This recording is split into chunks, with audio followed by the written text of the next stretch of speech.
Hey guys, welcome back. तो आज की कहानी उन सब लड़कों की है जिनके अंदर एक लड़की होती है। ये कहानी एक ट्रांसजेंडर की लाइफ में आई प्रॉब्लम, समाज में खुद को बराबर पहचान दिलाने की लड़ाई की है। ये कहानी एक रियल लाइफ इंसिडेंट्स पे बेस्ड है कि कैसे एक लड़का पहले लड़की बना और फिर सारी दुनिया से लड़ समाज में पूरी ट्रांसजेंडर कम्युनिटी को अपना हक दिलवाया। कैसे उसने गाली से ताली तक का सफ़र तय किया। ये कहानी काफ़ी मोटिवेशनल भी है। ये कहानी गौरी की है जो कभी गणेश हुआ करता था। गणेश जो कि हमेशा लड़कियों जैसा बनना चाहता था। सजना संवरना उसको काफी पसंद था। एक बार स्कूल में उसको पूछा गया कि वो बड़ा होकर क्या बनना चाहता है। गणेश के पापा पुलिस में थे तो सबको लगता है कि ये भी बड़ा होकर इंस्पेक्टर ही बनेगा, पर गणेश बताता है कि उसे बड़ा होकर माँ बनना है, रोटियां बनानी है। वो तो खुशी से ये सब बता रहा होता है, लेकिन टीचर गुस्सा होकर उसे नीचे बैठा देती हैं। वो बोलती हैं कि मर्द कभी माँ नहीं बन सकते।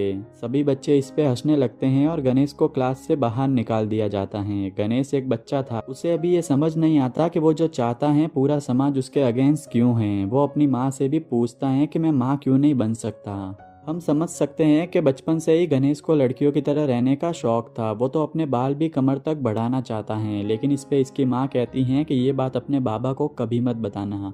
अगले दिन गणेश घर में अकेला होता है। तब वो लड़कियों की तरह रेडी होता है, कंगन पहनता है, लिपस्टिक लगाता है, लड़कियों की तरह अदाएं भी करता है। तभी इसकी माँ आ जाती है। इसकी माँ इसको ऐसे देख शॉक हो जाती हैं। इसकी माँ को ये समझ आ गया था कि गणेश भले ही बाहर से लड़का है, लेकिन वो अंदर से एक लड़की ही है। अब कहानी प्रेजेंट में आती है। हम गौरी को देखते हैं जो अपने कंगन बेच रही है। उसका कहना है कि उसके 12 बच्चे हैं जिनके लिए उसे पैसों की ज़रूरत है।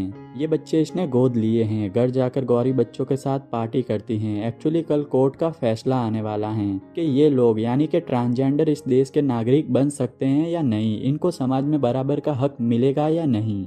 रात को जब ये लोग सो रहे होते हैं तब कुछ लोग आकर इनके घर के ऊपर पत्थर फेंकते हैं, ये कहते हुए कि इन लोगों ने हमारे संस्कार को बर्बाद कर दिया। ये सारे लोग ट्रांसजेंडर ही थे। गौरी बाहर आती हैं, तब तक ये सब भाग जाते हैं। गौरी के साथ एक और ट्रांसजेंडर होती है, मुन्ना। वो कहती हैं कि तू अपने लोगों के लिए लड़ रही है और ये तेरे ही खिलाफ हैं। इस पे गौरी कहती हैं कि पहले सफाई अंदर से करनी पड़ेगी। आज कोर्ट में फैसला है। गौरी एक न्यूज रिपोर्टर अमेंडा को इंटरव्यू दे रही हैं। तभी वहाँ एक ट्रांसजेंडर पैसे मांगने आता है। गौरी कहती हैं कि ये मर्द हैं और इनकी वजह से ही हम सब बदनाम हैं। एक्चुअली गौरी नहीं चाहती कि ट्रांसजेंडर ऐसे भीख मांगे। वो चाहती हैं कि ये भी नौकरी करें, पर क्या करे, कुछ लोगों को तो यही करना है। ये रिपोर्टर गौरी से उसके पापा के बारे में पूछती हैं कि जब गौरी ने ये सब डिसाइड किया तो उसके पापा का क्या रिएक्शन था। गौरी बताती हैं कि उसके पापा उससे पिछले 16 साल से नहीं मिले। अब कहानी फिर से फ्लैशबैक में जाती है। गणेश एक कार्यक्रम में सबके सामने लड़की बन के डांस कर रहा था। तभी इसके पापा यहाँ आते हैं। इसके पापा उन इंसानों में से नहीं है जो अपने बच्चों को मार के कुछ सिखाते हो। वो गणेश को समझाते हैं कि ऐसा कोई काम मत करो कि लोगों के लिए तुम मजाक बन जाओ। वो कहते हैं कि तुझे जो बनना है वो बन, पर आज के बाद कभी लड़की मत बनना। इसके पापा की तबीयत खराब होने लगती है, जिससे गणेश भी कह देता है कि वो आज के बाद कभी लड़की नहीं बनेगा। अगले दिन जब गणेश स्कूल से घर आता है तो वो देखता है कि उसकी माँ की मौत हो चुकी है। अब कहानी प्रेजेंट में आती है। गौरी कोर्ट पहुंचती है। यहाँ गौरी से 2 वकील मिलने आते हैं। वो गौरी पे ब्लैक इंक डाल के भाग जाते हैं। साथ ही कहते हैं कि अपना ये नाटक बंद कर, नहीं तो अगली बार एसिड की बोतल होगी। गौरी कोर्ट के बाहर बैठे 2 कांस्टेबल से बोलती हैं कि जिन 2 वकील ने ये किया है उन्हें पकड़ के लाओ। कांस्टेबल बताते हैं कि वो वकील नहीं थे। यहाँ कांस्टेबल भी गौरी पे हंसते हैं। फिर वो इसे पुलिस स्टेशन लेकर आते हैं बड़े साहब से मिलवाने। जब ये पुलिस स्टेशन के बाहर बैठे होते हैं तब ये रिपोर्टर कहती हैं कि यहाँ से तुम्हारे सर्वाइवल की लड़ाई शुरू होती है। गौरी बताती हैं कि मेरे सर्वाइवल की लड़ाई तो मेरी माँ के गुजरने के बाद से ही शुरू हो गई थी। इसकी माँ के गुजरने के कुछ टाइम बाद इसकी दीदी की भी शादी हो गई। घर में सिर्फ मैं और पापा बचे। इसके पापा इसे मर्द बनाने की हर कोशिश करने लगे और ये मर्द ना बनने की। कहानी फिर से फ्लैशबैक में जाती है। हम देखते हैं गणेश के पापा इसे एक सेक्स क्लिनिक लेकर जाते हैं। डॉक्टर इसकी फीलिंग्स के बारे में पूछता है कि जब कभी तुम लड़की को देखते हो या गलती से वो तुम्हें टच कर देती है तो तुम्हें कैसा लगता है। इस पे गणेश कहता है कि मुझे सॉफ्ट हाथ नहीं, पापा जैसे सख्त हाथ पसंद है और साड़ी चूड़ियाँ ये सब पसंद है। डॉक्टर कहता है कि इतना अलग बन के इस देश में जीना मुश्किल है। इतने अलग लोगों को कोई पसंद नहीं करता। डॉक्टर के क्लिनिक में एक गोल्ड फिश होती हैं। गणेश पूछता है कि ये गोल्ड फिश क्यों रखी हैं। डॉक्टर कहता है कि ये फिश सारी फिश से अलग हैं, इसलिए ये मेरी फेवरेट हैं। गणेश कहता है कि अगर मछली अलग दिखे तो फेवरेट और लड़का अलग दिखे तो उसे एक्सेप्ट भी नहीं किया जाएगा। इस पर डॉक्टर कुछ नहीं बोलता और इसे कुछ गोलियां लिख के दे देता है, जो लेने से इसे काफी प्रॉब्लम होती हैं। धीरे धीरे टाइम के साथ अब गणेश 18 का हो चुका है। एक दिन जब वो मूवी देखने जाता है तो उसकी पीछे वाली सीट पे कुछ ट्रांसजेंडर बैठे होते हैं। गणेश मूवी खत्म होने के बाद उनके पीछे जाता है। वो उसे बताता है कि मैं भी तुम्हारे जैसा बनना चाहता हूँ। अब एक तरफ इसके पापा खुश हैं क्योंकि जब वो अपने बेटे को नज़दीक से देखते हैं तो उसके कुछ दाढ़ी के बाल भी आ रहे थे। उनको लगता है कि शायद दवाई लेने से इसका बेटा अब मर्द बन रहा है, पर उन्हें पता नहीं था कि गणेश ने वो दवाई कब से लेना बंद कर दिया है। वो सारी टैबलेट को बिस्तर के नीचे छुपा देता था। वहीं गणेश अब ट्रांसजेंडर के पास जाकर उनके रीति रिवाज सीखने लगा था। ये एक दिन गणेश को अपने साथ इनकी असली लाइफ दिखाने लेकर जाती हैं। जब ये लोगों से पैसे मांगती हैं तो कोई इसकी इज्जत पे हाथ डालता है तो कोई इन्हें मार रहा है। ये कहती हैं कि यही हमारी सच्चाई है। गणेश कहता है कि हम कोई ढंग का काम क्यों नहीं कर सकते। इस पे इसका कहना है कि जो लोग भीख ढंग से नहीं देते वो काम क्या देंगे। हम देखते हैं कि एक ट्रांसजेंडर की लाइफ कितनी मुश्किल होती है और गणेश को भी ये सब ना फेस करना पड़े, इसलिए ये उसे कहती हैं कि तुम हम जैसे कभी मत बनना।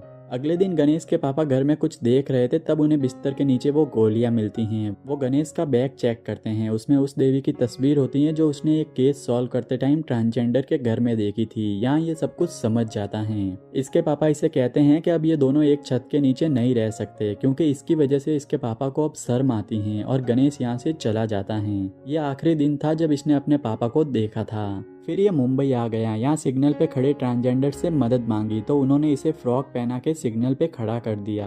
लेकिन वो यहाँ सिंड्रेला बनने आया था, कोई भिखारी नहीं, इसलिए वो वापस अपने घर चला जाता है। लेकिन इसके पापा से मिलने से पहले इसे इसकी बहन मिलती है जो इसे कहती हैं कि तुम दोनों का दूर रहना ही सही है, तुम यहाँ से चले जाओ। बस वो लास्ट दिन था जब गणेश ने आखिरी बार अपने घर को देखा था। फिर गौरी इस रिपोर्टर के फोन से अपने पापा को फोन करती हैं। वो कहती हैं कि मैं वोटर आईडी ऑफिस से बात कर रही हूँ, आपके घर में कौन कौन है। इसके पापा कहते हैं कि मैं अकेला हूँ, बीवी मर गई, बेटी की शादी हो गई और एक बेटा था, वो भी अब इस दुनिया में नहीं रहा।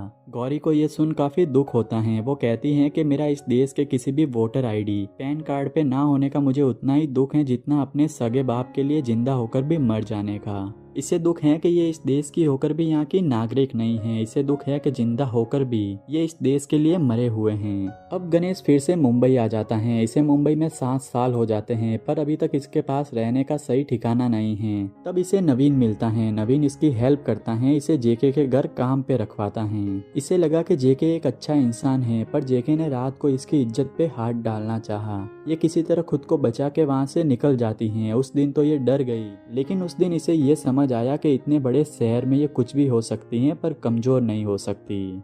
अब खुद को मजबूत बनाने और थोड़े पैसे कमाने के लिए इसने नकली मूछें लगा ली और एक ढाबे पे काम करने लगी। साथ ही कॉलेज में पढ़ने भी लगी। नवीन एक सोशल वर्कर हैं, वो लोगों की इक्वलिटी के लिए एक प्रोग्राम करता है। गणेश यहाँ वॉलंटियर हैं। गणेश अपने कुछ ट्रांसजेंडर फ्रेंड को भी यहाँ लाता है, जिसमें एक ट्रांसजेंडर नरगिस भी होती हैं। वो अंदर आते टाइम एक औरत के कपड़ों पे थूक देती हैं, जिससे अंदर वो औरत कहती हैं कि इनको मैनर्स नहीं है, हम सब कभी एक जैसे नहीं हो सकते। यहाँ इनका झगड़ा होता है। गणेश नरगिस को समझाता है, पर वो कहती हैं कि तू पहले हम जैसा बन, फिर हमारे बारे में सोचना। नवीन भी उसे यही समझाता है कि अगर तुम्हें ट्रांसजेंडर का भरोसा जीतना है तो उनके जैसा बनना होगा। लेकिन गणेश का कहना है कि मैं ताली नहीं बजाऊंगा, मैं ताली बजवाऊंगा। और वो सेक्स चेंज ऑपरेशन करवाने का उस टाइम ठान लेता है जब इसके बारे में कोई सोचता भी नहीं था। ये सेक्स चेंज ऑपरेशन करवाता है। जब इसके पापा को ये बात पता चलती है तो वो अपने बेटे का जीते जी श्राद्ध करवा देते हैं और अब गणेश से गौरी बनने की शुरुआत होती है। अब टाइम के साथ साथ गौरी का रुतबा भी बढ़ता जाता है। एक बार किसी किन्नर को पुलिस पकड़ लेती है, तब गौरी ही उसे जाकर बचाती है। गौरी सारे किन्नर से कहती हैं कि आज के बाद कोई भी तकलीफ हो तो मुझे बताना। जिसको इसने पुलिस से बचाया होता है वो इसे अम्मा कहकर बुलाती हैं। एक बार इनके मोहल्ले में किसी औरत की मौत हो जाती है। उसकी 4-5 साल की बच्ची होती है। अब इस बच्ची की माँ पे कुछ लोगों के पैसे उधार थे, तो वो लोग बच्ची की बोली लगाते हैं ताकि बच्ची को धंधे पे बैठा अपने पैसे कमा सके। जब ये बात गौरी को पता चलती है तो वो सारे किन्नरों के साथ वहाँ जाती हैं। गौरी पढ़ी लिखी थी इसलिए वो चालाकी से बात करती हैं, इनको धमकाती भी हैं और बच्ची को अपने घर लेकर आती हैं। वो इस बच्ची को फिर अपनी बच्ची जैसे पालती हैं, इसे पढ़ाती हैं, लिखाती हैं। ये बच्ची भी इसे आई कहकर बुलाती हैं। गौरी अम्मा और आई सब सुन इमोशनल हो जाती हैं क्योंकि बचपन से ही उसका सपना था कि वो माँ बने। गौरी का खुद का तो कोई बच्चा नहीं है, पर जिसकी भी उसने हेल्प की सब उसे अम्मा बुलाते हैं। नवीन की हेल्प से और अपने टैलेंट से गौरी को स्कूल में एक टीचर की जॉब मिलती है। एक दिन इसे स्कूल के बाहर इसकी बड़ी बहन मिलती हैं। ये दोनों यहाँ थोड़ी देर बैठ के बातें करते हैं। गौरी जब स्कूल में पढ़ा रही होती हैं तब कुछ मीडिया वाले उसका फोटो लेते हैं और ये फोटो न्यूज़ में भी आता है क्योंकि एक ट्रांसजेंडर ने इतनी हिम्मत की, उसने भीख मांगने की बजाय खुद को काबिल बनाने का सोचा और आज वो एक टीचर हैं। गौरी की जितनी भी ट्रांसजेंडर फ्रेंड होती हैं सब गौरी की तस्वीर अखबार में आने से काफ़ी खुश होते हैं। ये बात वो अपने गुरु को भी बताते हैं, लेकिन इनका गुरु कुछ ज़्यादा खुश नहीं होता। वो कहता है कि पहले ये हम जैसी बनी, फिर माँ बनी, फिर टीचर, अब इसे सेलिब्रिटी बनना है। वो इससे खुश नहीं है, वो गौरी को पसंद नहीं करती, शायद वो गौरी से जलती हैं। अब नवीन गौरी को बुलाता है। वो उसे बताता है कि गौरी को यूएसए के एक कॉलेज में बुलाया है, वो उसका सत्कार करना चाहते हैं। वो बताता है कि ये मौका है पूरी दुनिया को अपनी बात सुनाने का।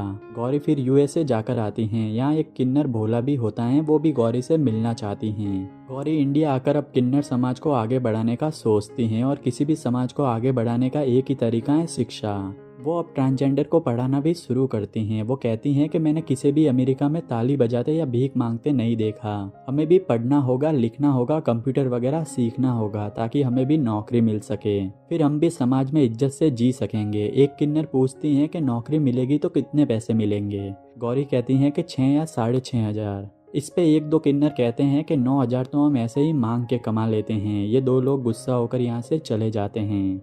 हम देखते हैं कि भोला और गौरी अब घर जा रहे होते हैं। भोला अब गौरी के घर ही काम करती हैं। वो गौरी का काफ़ी ख्याल भी रखती हैं। वो गौरी के लिए पान लाती हैं। गौरी वो पान खाए उससे पहले यहाँ नरगिस आती हैं। वो भोला से पूछती हैं कि क्या मिलाया है इसमें। इस पे भोला यहाँ से भाग जाता है। एक्चुअली इस पान में मरकरी मिलाई हुई थी। भोला यहाँ गौरी को मारने आई थी और इसे इनके गुरु ने भेजा था क्योंकि वो गौरी से जलती थी। गौरी उसकी जान बचाने के लिए नरगिस को थैंक्स बोलती हैं। नरगिस इसे बताती हैं कि वो तमिलनाडु जा रही हैं। नरगिस का एक बॉयफ्रेंड है जो उससे शादी करने वाला है। इसका बॉयफ्रेंड यहाँ आता है और इसे ले जाता है। एक दिन एक आदमी एक छोटे बच्चे को लेकर अम्मा यानी कि गौरी के पास आता है। वो कहता है कि कोई इसे दरिया के पास छोड़ गया। गौरी उसे अपने बच्चे जैसे पालती हैं। अब गौरी एक फाउंडेशन खोलती हैं जिसमें वो ऐसे बच्चों को बचाने का काम करती हैं। ये बच्चे मोस्टली सेक्स वर्कर के होते हैं। इन्हें कुछ ही टाइम में ऐसे कई सारे बच्चे मिलते हैं जिन्हें कोई कहीं छोड़ जाता है। एक दिन मुन्ना कहता है कि ऐसा कब तक चलेगा, हमें इसके लिए कुछ करना पड़ेगा। गौरी वकील के पास जाती हैं ये बात करने के कैसे इन बच्चों को एक बड़ा घर मिले। एक वकील कहता है कि ट्रांस को ये हक नहीं है क्योंकि वो इस देश के लिए एग्जिस्ट नहीं करते। मतलब वो शादी नहीं कर सकते, बच्चे नहीं कर सकते, ड्राइविंग नहीं कर सकते, नौकरी नहीं कर सकते, किसी भी गवर्नमेंट स्कीम का लाभ नहीं उठा सकते क्योंकि गवर्नमेंट स्कीम मर्दों या औरतों के लिए होती हैं। गौरी कहती है इसका मतलब इस देश में अगर कोई मर्द या औरत नहीं है मतलब वो जिंदा नहीं है। वकील कहता है हाँ यही कानून है। गौरी अब इस कानून को बदलना चाहती हैं। वो सुप्रीम कोर्ट में पेटिशन फाइल करने का सोचती हैं। वकील कहता है ये बहुत रिस्की काम है, टाइम और पैसा तो इसमें लगेगा ही, साथ ही अगर तुम केस हार गई तो तुम्हारे समाज की और बदनामी होगी। गौरी कहती हैं कि भारत एक पुल्लिंग शब्द है, फिर भी इसे हम भारत माँ बुलाते हैं और कोई भी माँ अपने बच्चों में भेदभाव नहीं करती। सुप्रीम कोर्ट में इस केस की सुनवाई होती है। गौरी का वकील कहता है कि ये मौका है इस देश के ट्रांसजेंडर को भी उनका हक देने का, इस देश में इक्वलिटी लाने का। टीवी में, न्यूज़ में, डिबेट में भी कहा जाता है कि ट्रांसजेंडर क्राइम, प्रोस्टिट्यूशन इन सब में इन्वॉल्व होते हैं। लोग उन्हें कैसे अपनाएंगे।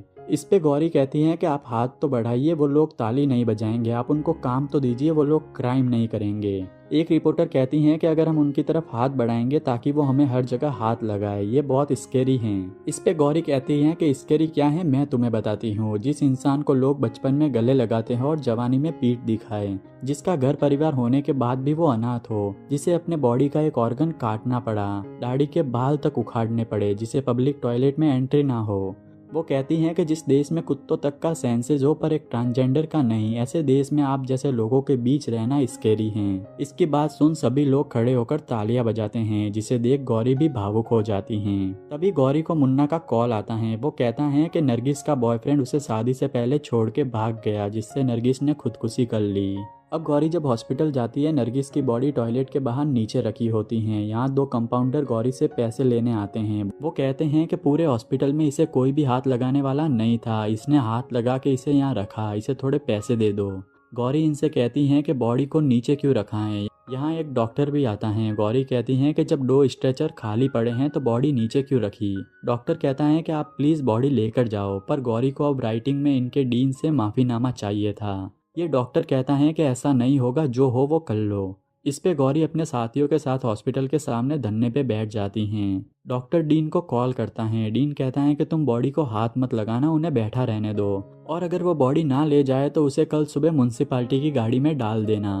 तभी यहाँ बारिश होती है। सारे ट्रांसजेंडर उठ के छत के नीचे जा खड़े होते हैं, लेकिन गौरी बारिश में भी बैठी रहती हैं। उसका कहना है कि हमें बराबरी से जीने का मौका तो नहीं दिया, लेकिन मैं नरगिस के बराबरी के मनने का हक जरूर लेकर रहूंगी। उसकी हिम्मत देख सारे ट्रांसजेंडर फिर से बारिश में आकर बैठते हैं। ये पूरी रात बारिश में बैठे रहते हैं। सुबह जब डीन आता है तो गौरी डीन से बात करती है। डीन इससे अंदर चल के बात करने को मान जाता है। डीन के कैबिन में गौरी उसे माफीनामा लिखने को कहती हैं, लेकिन डीन मना कर देता है। इस पे गौरी उसे कहती है कि अगर तूने ऐसा नहीं किया तो मैं सारे कपड़े उतार के चिल्लाते हुए बाहर चली जाऊंगी। बाहर मीडिया भी है, फिर सोच लेना कि तेरा क्या होगा। इस पे डीन माफीनामा लिखने पे राजी हो जाता है। फाइनली इन्हें माफीनामा मिलता है। नरगिस की बॉडी को भी स्ट्रेचर पे रखा जाता है और प्रेजेंट में नवीन एमेंडा को बताता है कि एक वो दिन था और एक आज का दिन है। लोग बेसब्री से फैसले का इंतजार कर रहे हैं। आज इनका समाज में इक्वलिटी पे फैसला आने वाला है। कोर्ट का फैसला आता है। इसमें ट्रांसजेंडर को उनके लिंग के हिसाब से एक नया दर्जा दिया जाता है, ताकि वो समाज में आगे बढ़ सके। ट्रांसजेंडर को तीसरे जेंडर का हक मिलता है। इससे सभी लोग खुश होते हैं। गौरी अपनी गर्दन पे लगी इंक को साफ करती हैं। वोटर कार्ड, ड्राइविंग लाइसेंस, अब ट्रांसजेंडर भी ये सब बनवा सकते हैं। इन सब का अब उनको भी हक है। मीडिया वाले भी गौरी से बात करते हैं। टीवी पे उसके पापा भी गौरी को देख इमोशनल हो जाते हैं। वो अपनी बेटी की हिम्मत के लिए ताली बजाते हैं, और यहाँ सब लोग भी गौरी के लिए तालियां बजाते हैं। आखिर गौरी की बात सच हो ही गई कि वो ताली बजाएगी नहीं, बजवाएंगी। क्योंकि ये कहानी रियल लाइफ पे बेस्ड थी, इसलिए हमें श्री गौरी सावंत की रियल लाइफ फोटोज भी दिखाई जाती हैं। साथ ही ये भी बताया जाता है कि कैसे उसने ट्रांसजेंडर कम्युनिटी को अपना हक दिलवाया और उसके लिए उसने क्या क्या किया। और ये सीरीज यहीं पे खत्म होती है। दोस्तों, आपको ये वीडियो कैसा लगा मुझे कमेंट में बताना। अगर अच्छा लगा हो तो लाइक करना, शेयर करना अपने दोस्तों के साथ, और मेरे चैनल को सब्सक्राइब कर देना।